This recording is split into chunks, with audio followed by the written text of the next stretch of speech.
Pemirsa, kita kembali dalam dialog jurnal siang, dan Mbak Vera dan Mbak Nadia kemarin sempat ada berita hoaks gitu ya mengenai anak stres karena terlalu banyak les begitu. Nah, Mbak Vera, ini bagaimana sih sebenarnya mengenali anak yang stres? Gini ya, yang pasti case gangguan jiwa, kita bahas itu dulu. Gangguan jiwa itu biasanya onsetnya, jadi permulaannya biasanya di akhir usia remaja ke atas. Jadi tidak mungkin gitu ada jadi anak-anak mengalami gangguan jiwa itu agak sukar ya, agak sukar. Paling mentok anak-anak biasanya yang punya kelainan masalah mental adalah depresi atau cemas. Itu udah biasanya yang karena apa sih, Mbak? Apa yang membuat anak depresi? Depresi itu ke persis kalau kita punya karakter-karakter Disney seperti Eeyore yang gloomy, in a blue mood, ya itu tuh depresi. Nah, apa yang membuat anak depresi ya macam-macam. Profil klinis anaknya bisa, anaknya memang tertutup, mudah moodnya sedih gitu ya. Itu ada yang begitu.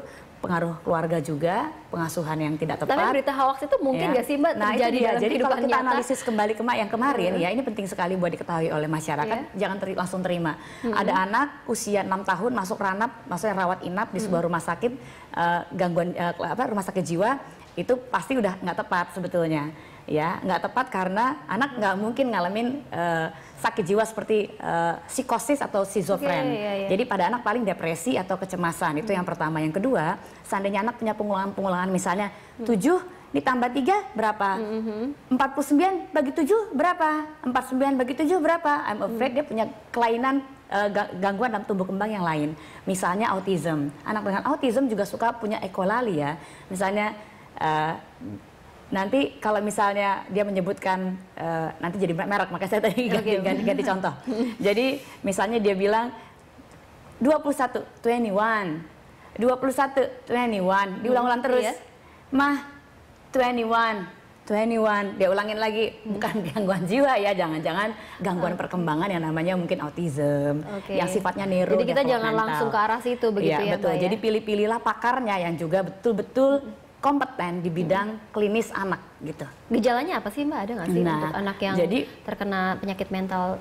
Kalau untuk penyakit mental kan tadi Mbak Vera udah sebutkan nggak ada Mel. Jadi paling tadi anaknya mengalami depresi atau moodnya disruptif. Jadi punya masalah mood aja. Jadi besoknya ngamuk, marah-marah, terus sedih, terus berulah gitu ya. Jadi ini jadi benar ya. Jadi rewel, jadi sepakat tidak ada ya, Mbak ya. Jadi sepakat, jadi hoax gitu. Itu udah dua hal itu. Plus sudah dikonfirmasi oleh rekan saya yang kebetulan praktek di rumah sakit yang bersangkutan memang tidak ada. Jadi sudah oke ya, tidak ada. Maksudnya mungkin itu berita dipelintir atau apalah. Itu kita nggak tahu. Nah, untuk sekarang nih para orang tua yang memberikan banyak kegiatan bagi anaknya, tanggapan Mbak Vera seperti apa? Nah, just do it as long as itu fun dan mengembangkan berbagai kemampuan anak. Jadi gitu ya, nggak bikin anak lelah karena memang itu fun, mengembangkan kemampuan. Itu saja cukup. Oke, kalau dari Rumah Main Fun Day, peralihannya seperti apa nih nanti dari masa bermain nanti TK mau ke TK gitu, lebih belajar, lebih fokus lagi seperti apa? Kita lebih ke menumbuhkan rasa percaya diri. Kalau misalnya udah percaya dirinya udah oke, nah nanti insya Allah di tahapan berikutnya dia juga udah baik gitu. Jadi lebih ke percaya diri anak, kepercayaan diri, pengetahuan yang segitiga gitu-gitu ya diajarkan semuanya. Jadi sudah siap dengan stimulus yang kita kasih yang dari Rumah Main Fun Day. Jadi kalimatnya siap belajar ya. Siap belajar. Iya. Oke, kita akan lanjutkan di segmen selanjutnya. Oke. Pemirsa jangan kemana-mana, dialog jurnal yang akan segera kembali.